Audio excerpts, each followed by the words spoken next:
Genesys June points update. I've read a little bit online about this already. I've seen a very positive, it's been very positively received from what I could tell at first glance. I haven't looked at the changes yet, but personally, I like what's going on with Genesys at the moment. I mean, of course, there still is this big debate of, is Genesys good or is it not? Or is it too close to Advanced Constructed or is it fine? I personally don't really care about that debate at the moment. All that matters for me is that from the looks of it, I think it's a fun format. And so if you like the format, then by all means go play it. And if you dislike the format, then by all means don't go play it. I think it's as easy as that. I personally like the format. I have signed up for the Genesys Championship at the European Championship. For all of you that have missed it, it's basically the way Genesys is going to work from now, or at least for now, is day one for the Genesys Championships is the Friday. And the day 2 is the Sunday. What this means is you can play day 1 of Genesys. You don't have to give up day 1 of the main event for it. The European Championship, the NAWCQ, or even at YCSs. You can play day 1 in Advanced Constructed and day 1 in Genesys. You just have to choose which day 2 you want to play.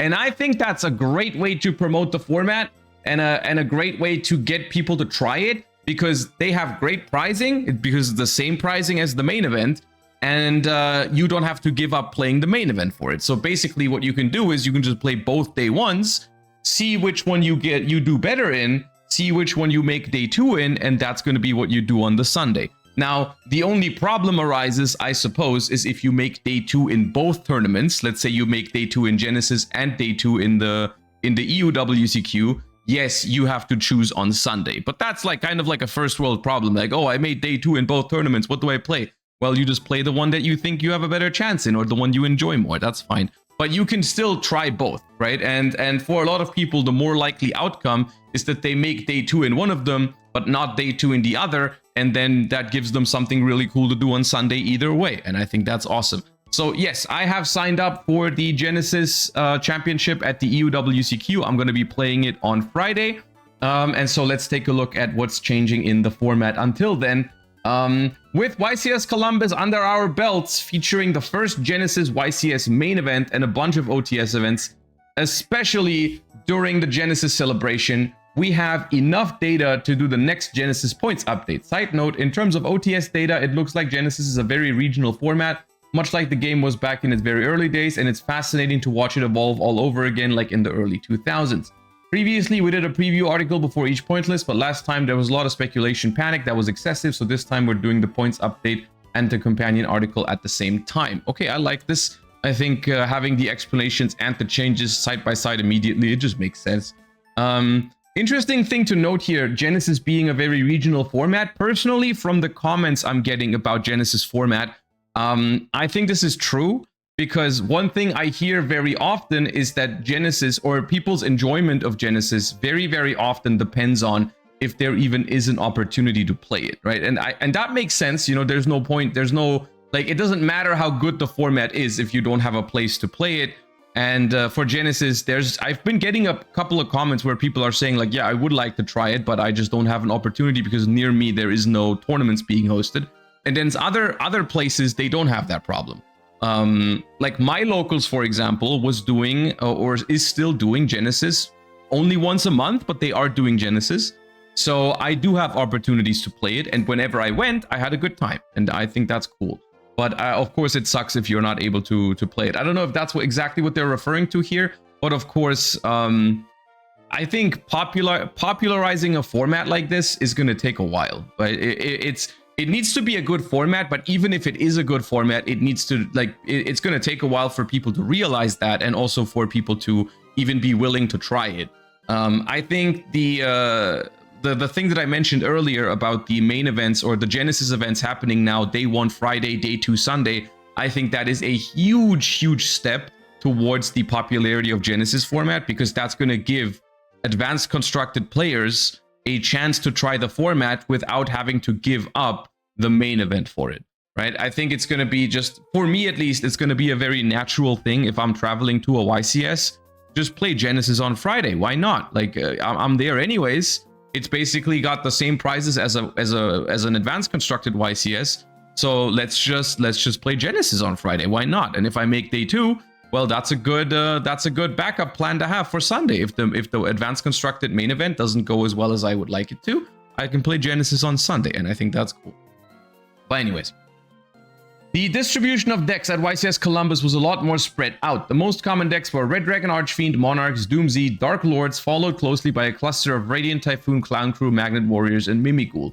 RDA and Radiant Typhoon were the most successful decks, with 4 duelists each in top 32 and 2 of each in the top 8, and the finals was RDA versus Radiant Typhoon. Monarchs got 3 into the top 32, but they didn't quite make the final cut.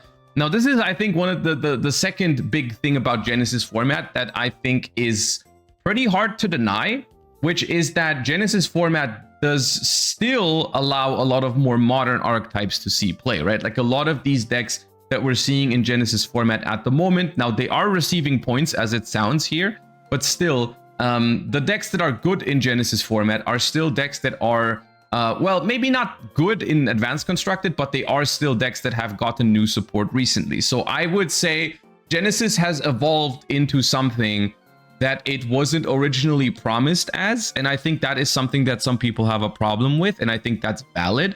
I still think that what Genesys is at the moment is good, because basically a lot of the decks here, maybe with the exception of Radiant Typhoon, all of these decks here are decks that are struggling in Advanced Constructed, right? These are all decks that got legacy support, and people like these decks, at least some of them. But like a lot of them simply weren't able to perform in Advanced Constructed, so Genesys gives you a place to play those decks. Oh yeah, Doomsday recently also has risen to meta viability in Advanced Constructed, that's true. Although I would assume the Doomsday deck is probably very different in Genesys because it doesn't have all the pendulums, all the power patron stuff. It might be a completely different deck, right? But still, my point is basically Genesys is not a way to play super old decks at the moment. You can. The gap between these older decks is not as large as the gap is in Advanced Constructed. Like if you're bringing an older deck to Genesys, I don't think you're getting stomped as hard as you would if you were to play Advanced Constructed. But the way I personally look at Genesys at the moment is it just feels like a more balanced environment where a lot of these newer archetypes that are basically, a lot of these archetypes, in my opinion, are pretty cool because they're not super like powerful, not super broken in Advanced Constructed. That's why I like them.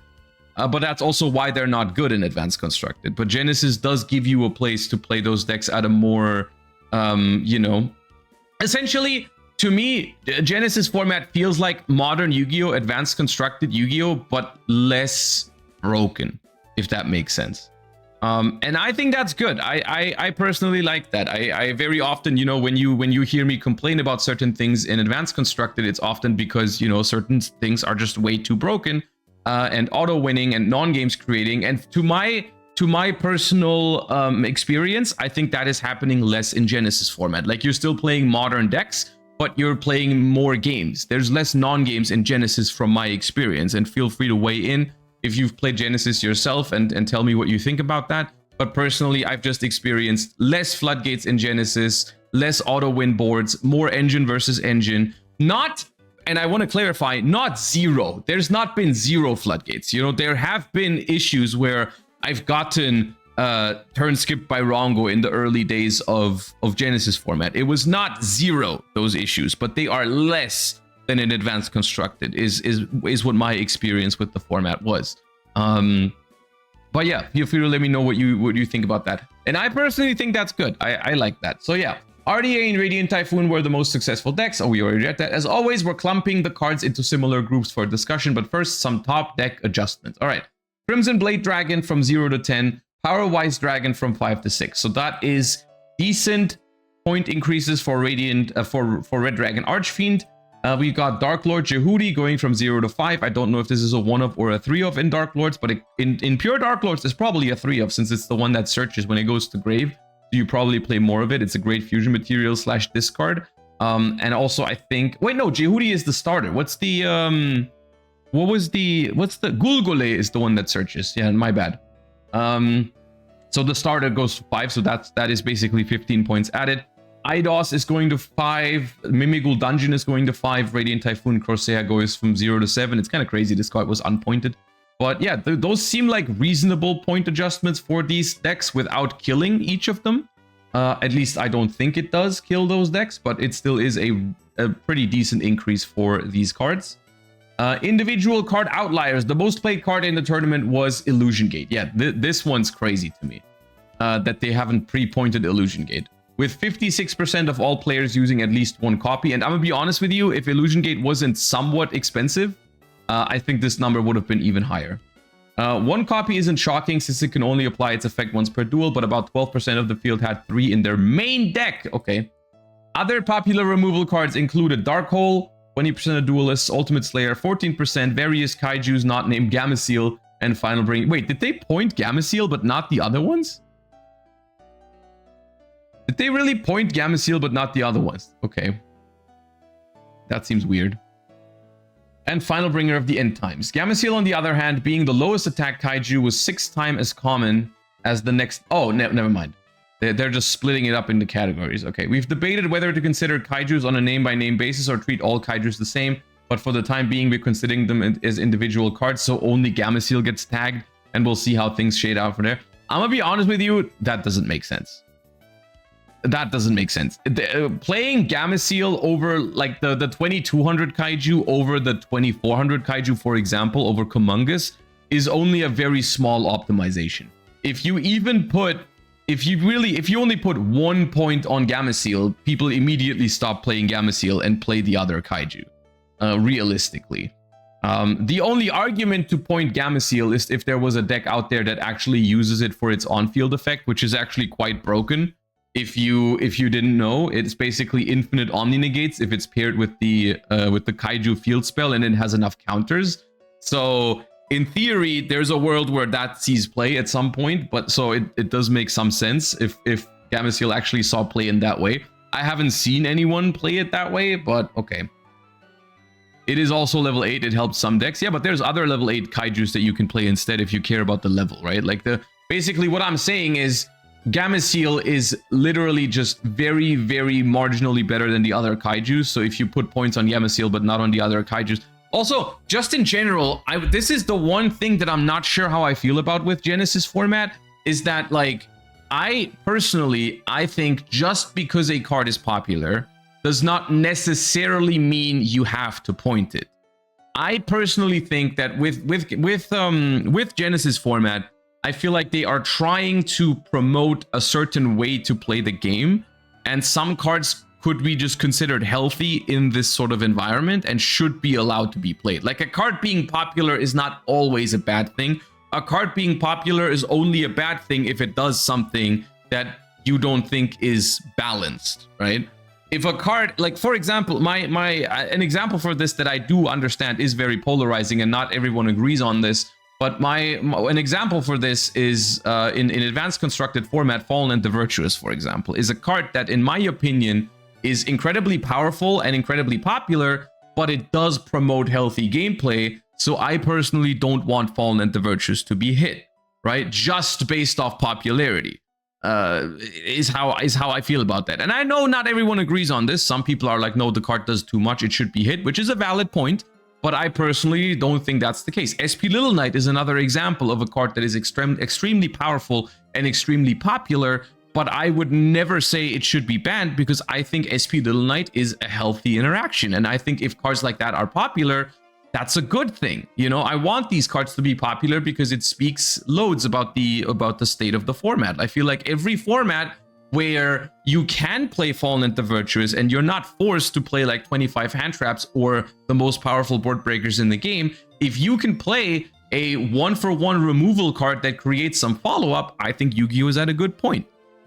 So that's how I feel about Fallen and the Virtuous. And I think you can make similar arguments for cards like Final Bringer of the End Times. You know, like if there's a format, if Genesys is a place where Final Bringer of the End Times is a viable Yu-Gi-Oh card, and that card is so interactive. That Final Bringer of the End Times is such a dynamic and interactive card. And it's like, well, should we really punish the usage of a card like that? Doesn't it kind of like promote the exact gameplay you would want in Genesys format. And you could argue the same thing with kaijus. You know, kaijus being in the format is probably not a bad thing. You know, like what's so bad with a 1-for-1 removal going second, right? But yeah, anyways, we'll see if they do anything about these cards. So far, they're just talking about the popularity. And honestly, 20%, 14%, 14% is not even that crazy. To be fair, that's not even close to the numbers that some cards in advanced constructed format are hitting. Like we're talking. The most played card was Illusion Gate with 56% of players, right? Like that is like, dude, Ash Blossom and Roll, those are hitting 80-90% plus in advanced constructed format, right? Like that's the kind of comparison we're making right now. Like we're mentioning Darkhold even though it's in 20% of decks, which is not even close to the most popular cards in advanced constructed. There are a few non-engine cards that saw a massive jump in play since the last data-based adjustments. The Heralds have seen a 10 times increase in in users since, yeah, dude, the Heralds need points. Part of this was, and this is the Heralds need points because they're hand traps that just negate cards, which is not as desirable as gameplay as something like Final Bringer of the End Times, in my opinion. Part of this was an increase in decks that use a lot of fairy monsters like Fluffle, Dark Lord, and Pearly, plus decks splashing in things like Keldo the Sacred Protector. Let's talk about Dimensional Fissure. We're talking about Dimensional Fissure. We know a lot of folks have been wringing their hands over this card since Genesys launched, but its actual usage rate has been extremely low in all the actual deck data thus far. Okay, and this is where I guess this is where my problem comes from with this entire logic, right?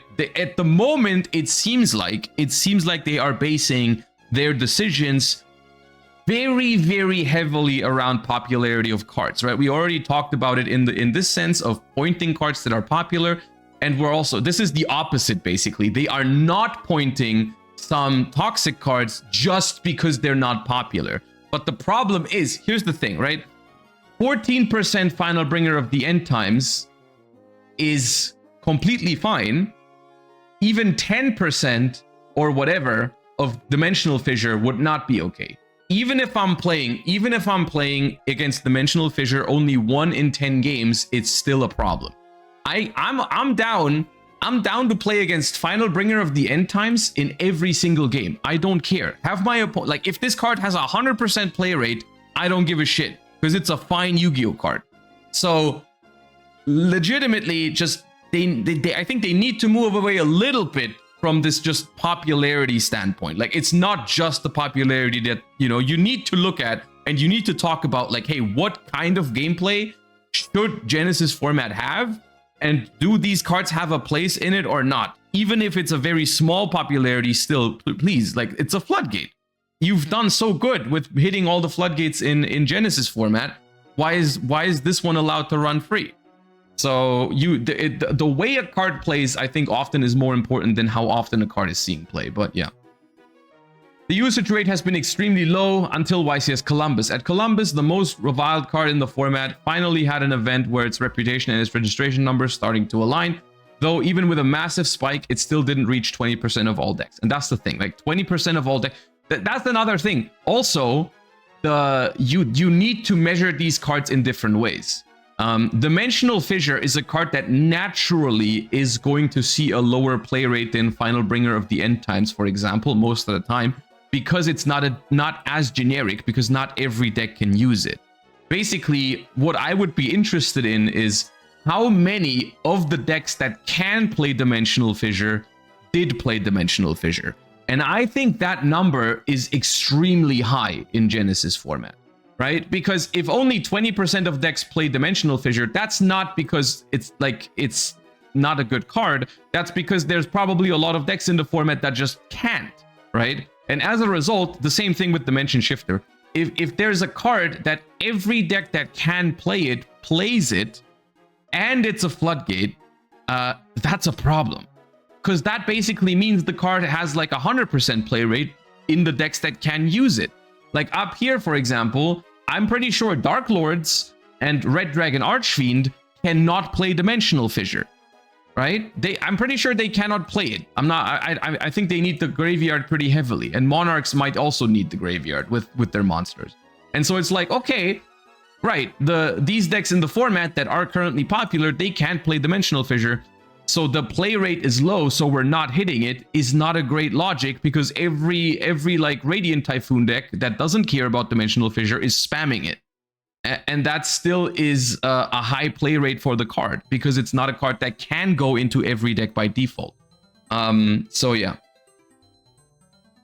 Still being up in the high teens is enough to finally get it on the radar and get it some points. Before you ask, Dimension Shifter continues to decline in use with every event. No, we aren't planning to lower its points, but an increase isn't justified by the data either. I disagree with this heavily for the same arguments we just talked about. I think this is putting way too much emphasis on popularity, but you know, at least Dimension Shifter already has some points, but still, I think, what is Dimension Shifter? 10 points, I think, is criminally low.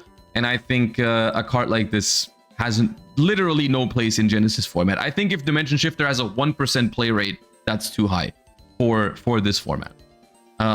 So please, for the love of God, move away with this idea of just looking at the play rate and nothing else. Literally take 1 second to think about what this card does to the game if it's being played. It creates an absolute non-game, which is, I think, the opposite of what they want to achieve with Genesys format. So for the love of God, put more points on Shifter. If one person in the tournament feels inclined to play Shifter, that's a problem. We continue to watch every bit of data on these two cards very closely. Finally, despite its point increase in March, the usage of Nibiru went up by about 1/3, which is significant, and its users were very successful, so Nibiru cost will tick up again a bit. That I can get behind. I think Nibiru is a card that I feel like in advanced format is very necessary to keep certain decks and strategies in check. I think as long as Genesys format is doing a good job at keeping these strategies in check naturally, I think Nibiru, basically, if there's like very little Omni Negates and end boards in general are fairer and like overall, then I think Nibiru isn't necessary to balance out the game. And you don't want to be, you don't want to make it like too free to play. I think that's okay. All right. So Book of Eclipse from 3 to 4. Minor change. Okay, Book of Moon going down. First of all, this is just fixing an inherent flaw of Book of Eclipse being cheaper than Book of Moon, which is crazy. But okay. Dimensional Fissure from 0 to 10. Now that's significant. All right. Play set of Dimensional Fissure is going to cost you 30 points. I love to see that. Gameciel from 0 to 3 is basically going to replace Gameciel with another kaiju in every deck that wants to play kaijus. I don't really agree with that. Illusion Gate from 0 to 10 might, honestly, for a card, it can be main deck. It can be main deck, but I think it's often also a side deck card.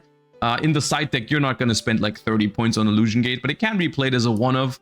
But 10 points for one non-engine is very, very heavy in Genesys format, so it might kill the card for now. Paired Ride going from 0 to 1, that's fine. Artifact Lancea. Going from 0 to 1. Okay, dude. Okay, yeah. I mean, I don't even know. Is there a deck that Lancea is really good against and people were just spamming it? I mean, I guess it's going in the right direction. Lancea was played as a 0-cost pair for the Heralds. It was good against Monarchs. Okay, well, all right, there you go. Herald of the Orange Light going from 0 to 3. Herald of the Green Light going from 0 to 2. Herald of the Purple Light going from 0 to 1. Okay, I don't know if you needed to point purple. Green and orange, they need points, I think. These cards are not interesting. So that's that. And then Fuba going from 7 to 8 and Nibiru going from 6 to 8 is, I think, fair enough for these cards. I think that is fair enough. Okay, I like these changes overall. Another look at Blazing Dominion. We initially costed Power of Ice Dragon aggressively after considering that RDA already had almost half its points tied up in the extra deck, and it was going to get at least one more extra deck monster in the 10 to 15 point range, possibly 2.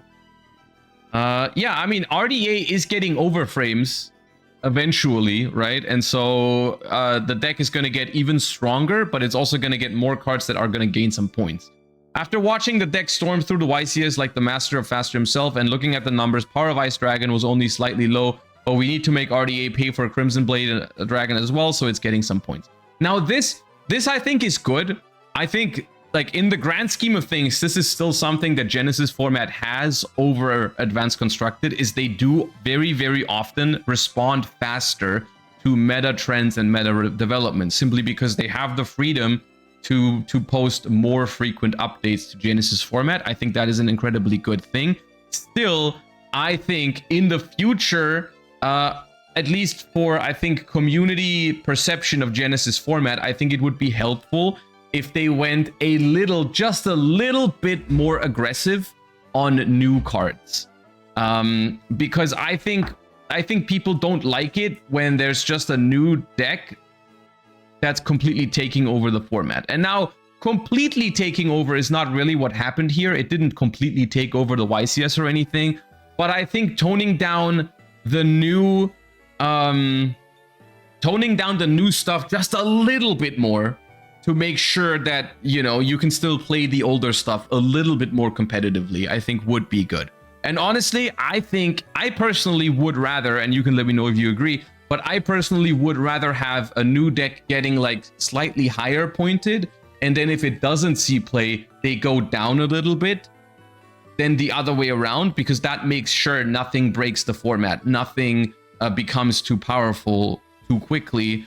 Like, for example, like Red Dragon Archfiend, right? Like, if you're a Red Dragon Archfiend fan, of course you do like that Red Dragon Archfiend comes out and is playable in Genesys format, right? But I think it would still be okay if it came out with some more points. You try to play it, it ends up being good or not good, and then if it's not good, it goes down in points, and you get to play it still, right? So, okay. We were worried that we might have overcosted the Clown Crew spells and left Flare at 0 to ensure that players could at least try the deck out. It had a pretty good debut despite not landing any duelists in the top 8. Some players have concerns about the Wicked Avatar being an achievable summon in the deck, which we can understand. However, players have been trying to make the Wicked Avatar work on and off nearly 20 years now. If there comes a day when Wicked Avatar is able to replicate the past success of Plasma, it could receive the same treatment. Sure. I mean, I don't know if it's fair to say people tried to make it work for 20 years, because Genesys format is not 20 years old. It's not the same, you know, like it's the Wicked Avatar not seeing play in Advanced Constructed is not the same as Genesys format. It is easier to make it work in Genesys format because of course the power level of other decks is lower, so they don't like, there's less hand traps and stuff like that. But yeah. So essentially, once again, they're saying the same thing of this card is problematic if it sees play, but we're not going to hit it until it sees play, which, yeah, I personally don't love that. I think if you're aware that this problem exists, if you're aware that there's a risk, then, you know. On the other hand, I do think this is somewhat on purpose. I do think that they are like challenging players to kind of like break the format a little bit every once in a while. I think that is kind of part of the idea of Genesys format, is that there are some cards around because technically everything is playable and legal. And it's like, okay, you know, you could be the one who develops a strategy around this certain card, and then you force them to point it, which is in some way, shape, or form, you know, I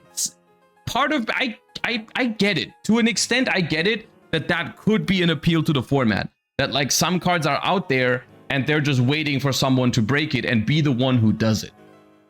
All right. So yeah. Destiny Hero Plasma probably has 100 points, right? I'm pretty sure it does have 100 points. So basically what they're saying is, for now, wait, 5? Plasma has 5 points? There's no way. Plasma is 20. Okay. Princess Dracana saw more play than we thought she would, which was nice, but only one player rolled up with an Earth Machine strategy, which was less nice. Miracle Ejector escaped containment very quickly. It's unfortunate for Hero fans, but it's certainly not the first time in the game's history something like this has happened. Shared engines and best in-engine slots. Speaking of Miracle Ejector, it falls under this category. Cards that were included for a specific deck but broke containment and are seeing a lot of play beyond their theme. This is also where the basic Cool Tune monsters land now that they've become engine cards in multiple other synchro strategies in addition to their own. Spell Card Soul Exchange is doing its best impression of Super Poly across multiple decks. The XYZ decks have also become extremely efficient at spitting out the F-Zeros, and the synchro decks are trending towards generic use of Shengying. Okay, so here we have a couple of other hits. We see the Conduction Warrior going from 0 to 6 and Magnet Bonding going from 0 to 5. That is significant points for Magnet Warriors, and I think that's good. Magnet Warriors, I'm pretty sure, was really, really good in Genesis format. We have Miracle Ejector going to 5. Earthbound Prisoner Stone Sweeper is the searcher for Fiend Tuners, I believe, the one that you discard. So that one searches Rico in Cool Tune. Keldo the Sacred Protector and Modora down here are going from 1 to 2 points. I think that these cards, I think, are extremely low pointed for what they are in Genesis format. Cool Tune Clip goes from 6 to 7, and Q also goes from 6 to 7. Cool Tune Mix goes to 5, Rico goes to 5. Okay, so heavy points on Cool Tune. Heavy Poly goes to 3. Spell Card Soul Exchange goes to 13 points from 3. Okay. I mean, you do. I think this is harsh, but I do think I agree with it, because in a format, because in Yu-Gi-Oh's history, right, the power of board breakers has scaled with the power of end boards, right? It's kind of like we've been talking about this arms race of like they're making end boards stronger, then they make more powerful pieces to combat the end boards, then they make end boards stronger again, and like, in Genesis format, end boards in general are more fair and have less negation on them a lot of the times. And so like just blowing apart an end board completely with Spell Card Soul Exchange because it doesn't have a way to stop it also isn't, you know, the greatest gameplay. So I think this card might just be overpowered for what Genesis format is. I don't know if it should be higher pointed than Illusion Gate, because Illusion Gate was 10, but still, you know, this card is extremely powerful. Shengying goes to 10 points. I can get behind that. Zaylin goes to 12. I can get behind that. And then Utopic Draco Future and Utopic Future Zexal go from 20 to 25 and 0 to 5. Okay, can get behind all that. Shenanigans. For as long as SJC YCS events have existed, there's always been at least one person in the room trying to assemble Exodia, and this one was no different. Those who come after will have a tougher time. The other contentious strategies was the hero deck that had elemental hero Cosmo Neos filling the same role as Calamity. This is an interesting case because Cosmo Neos isn't being cheated out like King Calamity usually was. The whole point of the hero combo is to get the correct materials engraved using favorite contact to use them. We'll prize Cosmo Neos the same as Calamity because of their similar effects, but favorite contact does not get points at this time. Okay, hold up. Just a few things. Now, I would argue that it doesn't really matter whether a card is being cheated out or not. As long as the card says skip your opponent's entire turn, I'm pretty sure it's a problem no matter how it happens. Like, the thing that matters is that it's happening. Okay? So it's like, okay, you know, as long as it's happening, it's a problem, no matter how. And the second thing that confuses me here is, isn't the reasoning why Hot Red Dragon Archfiend King Calamity is 21 points precisely because the combination of Calamity and Crimson Dragon was made impossible, right? It was 21 for Calamity and 80 for Crimson Dragon to make sure you cannot make it, because that's 101 points. But so what's the logic of, well, Cosmo Neos does the same thing as Calamity, but there's actually no trick involved in cheating it out, but we're giving it the same amount of points as Calamity, which is 21, which is incredibly low for an effect like this. The only reason why 21 points on Calamity works is because another card that makes it possible is at 80. That's why the 21 points on Calamity makes it work. The Cosmo Neos at 21, depending on what the rest of the hero engine is, doesn't make a freaking difference, right? It only makes a difference if the rest of the deck is so pointed that you can't make it happen. So essentially, what this means is you can still do it. You're just gonna have less points for non-engine in the deck now. To be honest, you have to play a lot of bricks for Cosmoneos. I don't know. I haven't really seen it win anything, right? That's the thing. It's not a popular strategy. It might not even be a good strategy, but it's a toxic strategy, right? So, and I think that's the point here, is that popularity and success is not always the thing that should determine how many points. Like here's the thing. There are a lot of floodgates and turn skips on the Genesys point list with 100 points, which was one of, like, the community cannot seem to agree whether Genesys format is good or not as a whole, as a concept. You know, there's a lot of debate going on about it. One thing that I feel like everyone agreed on was that 100 points on every floodgate was a good thing in the beginning. I've seen no one upset about that. You know, people are constantly upset about, oh, this deck is pointed too high, this deck is pointed too low, the archetypes that are being played are too modern. Like, there's so many debates going on about Genesys format, but one thing that no one has an issue with, that everyone likes, is that the floodgates are 100 points, right? And I feel like they kind of, the one thing they completely nailed in the beginning, they're not following up properly here with Cosmoneos going from 0 to 21. Like, just make that card 100. Like, obviously it's a 100-point card. It skips your opponent's turn.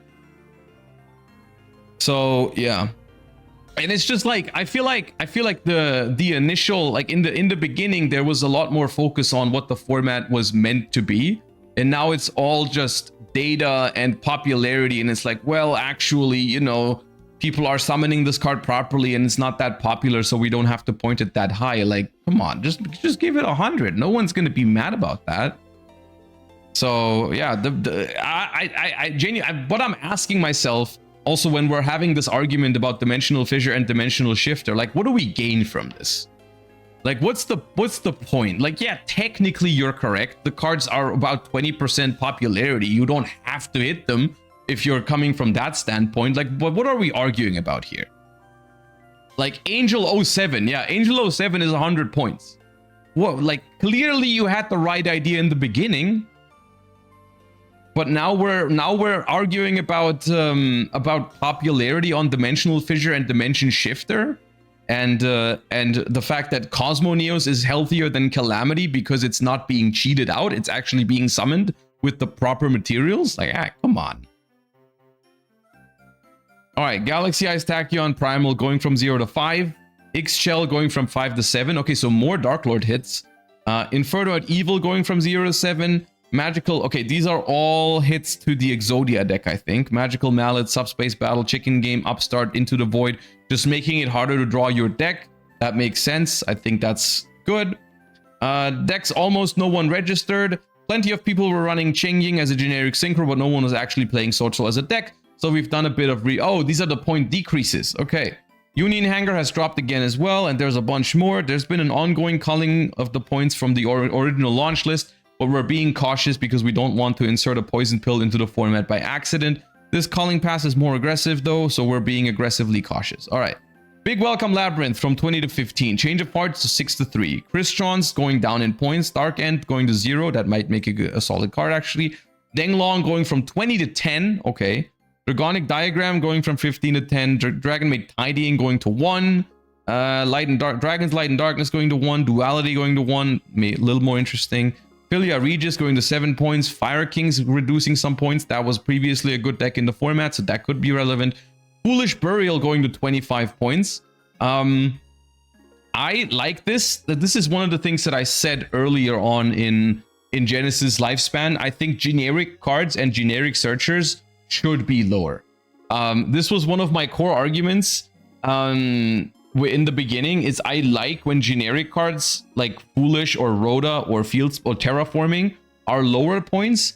That way, like, basically the way I would like them to operate is I would like them to attack specific decks by addressing the in-engine cards, right? Like, I think as long as you aggressively target endboard pieces, floodgates, and the stronger archetypes directly, I think there's no need for decks to be inconsistent. As long as everything is fair, they can be fair and consistent. There's no reason for certain rogue decks to not have access to Foolish or Reinforcement of the Army or Terraforming. Like, have the have the rogue decks have access to the consistency pieces, right? Like why am I out of points if I use Foolish Burials in my deck, you know? Like I think just make sure the end boards are fair and no one has issues with consistency. I think consistency is genuinely a healthy thing for the game. So I like this trend, and 25 points for Foolish is still way too high. The card is not playable at 25 points. You're not going to spend 75 points for Foolish Burial as a playset. So yeah. Anyways, Chalice and Lance going to 1 point each. That I think does make these playable. Genuinely, I think these can now be looked at. Gigantic Sprite going to 7 points. That is a very powerful card. I'm not sure about that one. Blow Up Bob going to 15. Big Gabonga going to 12. Guardian Chimera going to 20. That's interesting. Imperm going from 12 to 11. All right. Kaiju Slumber going from 10 to 0. Okay. Iron Thunder going from 5 to 3. Bird Call going to 5. But Sapphire Swallow and Warbler going to 3. Okay, so as a result, Lurlusk still gets way cheaper. Magician Souls going to 10. Sigma going to 5. Metamorphosis going to 3. Reborn going to 3. Nash Knight going to 13. Necro Valley going down to 25. That's still a lot. But that is also a very powerful floodgate, so okay. Nightmare Throne going to 13. And Ubel going to 88. They still have 101 together. Pot of Desires going to 15. Fair enough. Premature Burial going to 2. Airlifter going to 3. Preventer going to 7. Return. Dude, Return from the Different Dimension should probably just be 0, dude. What are we talking about here? Return of the Dragon Lords going to 3. Elder going to 3. Xian's Smoke Signal going to 20. Snatch Seal to 2. Emergence to 7. Xijiao to 10. Longyan to 1. Okay, that's some decreases. But also, Sword Soul will have to spend 10 points on the Chengying now, because that got points. Librarian going to 20. Ashina going to 0. That's good.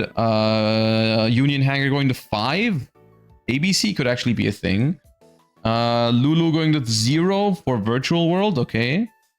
I think since VFD is probably 100 points, you do need to make sure that Virtual World has at least 1 point somewhere in the engine, so you can't play VFD.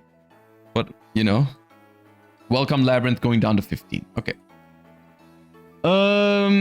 Overall, I think even though I've had some issues with the logic behind some of it, I will say the changes that are happening here, overall, still a very net positive. I think they're still doing the right thing. They're still pointing the cards that are seeing play. The decks that are too powerful are getting points. Finally put points on Dimensional Fissure. Finally. I'm just worried about the logic behind this, basically. It makes me worried for future updates of the format. Like the logic behind the D-Fissure and Dimension Shifter argument, and the logic behind the points on the Cosmoneos. I can't stress enough how much I disagree with the logic behind that. Like that is weird to me, and I think that's a dangerous path to go down. Because it so clearly deviates from the previous logic of what they basically both this paragraph and this paragraph are, in my opinion, completely opposed to the initial philosophy of Genesys format, where they aggressively pointed floodgates, which was one of the main selling points of the format in the beginning. So I'm really hoping they rethink how they approach this, because genuinely, like, basically what's happening is literally the entire community, like let's say 99% of people that play Genesys format agreed on the fact that these cards are toxic and not fun to play against. And then the company who's managing the format is telling them, the people that they want to enjoy their format, they want them to enjoy their game, they're telling them, well, this card that you basically all agree is unfun isn't that popular, so stop complaining, is basically what they're saying. And it's like, dude, but no, it's happening.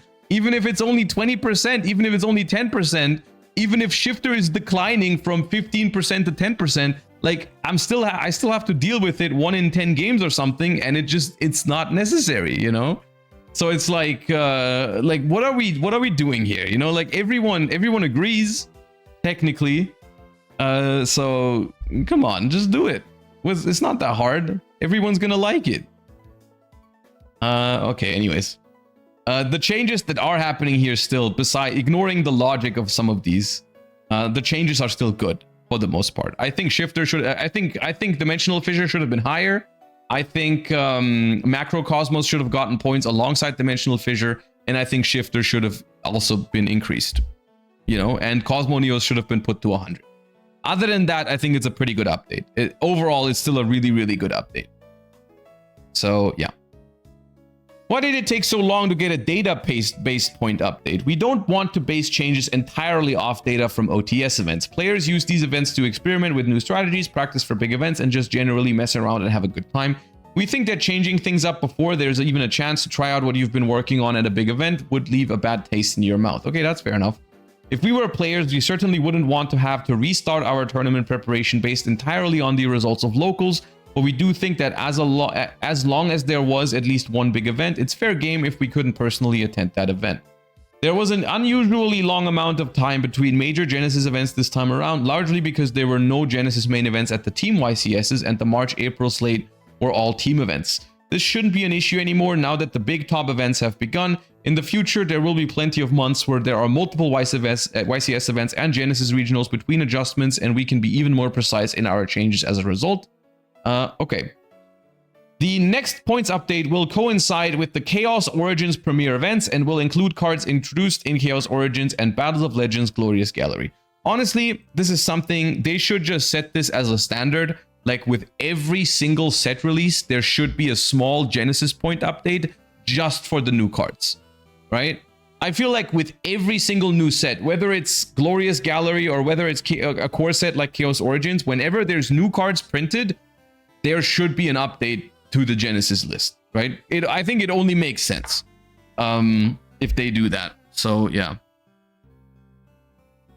that was not the case. No, not always. Like very often they would release a product, and then we would have to wait a while until cards are on the Genesys list. And I think that's also how it works in Advanced Constructed. To be clear, in Advanced Constructed, there's also not a ban list update every time they release a new set.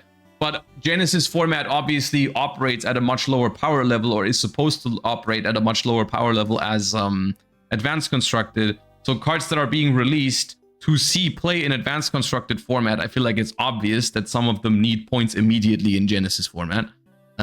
So yeah. And don't forget that each WCQ in the Americas, North, Central, and South, has an open, you don't need an invite, Genesys 2-day event where the grand prize is a trip to Jump Festa in Japan. This, I believe, is also true for the European one. I don't know about the prize, but we definitely also have an open 2-day event, Friday and Sunday, that you don't need an invite for. And tickets for that are already on, well, on sale, but sale is the wrong word because they're free. But the tickets are already out there. You can buy them on the same site that you can get your Euros tickets from. I think it's the Breakflip website. I don't have a link for it right now, but you'll find it on their socials, basically, for the European Genesys Open. So yeah, these are listed in the main event sections on the websites. All right. Yeah, I mean, TLDR, I think it's a good list. I think it does the right things for the most part. I'm a little worried about some of the logic behind some of the text here, but the changes themselves are pretty good. So I'm not mad or worried about it. I think it's a good update. Genesys is evolving into something that I mean, I'm a fan of it still. I like it. I'm looking forward to the Genesys event at the European Championship. I'm going to be playing it, and yeah, that's that.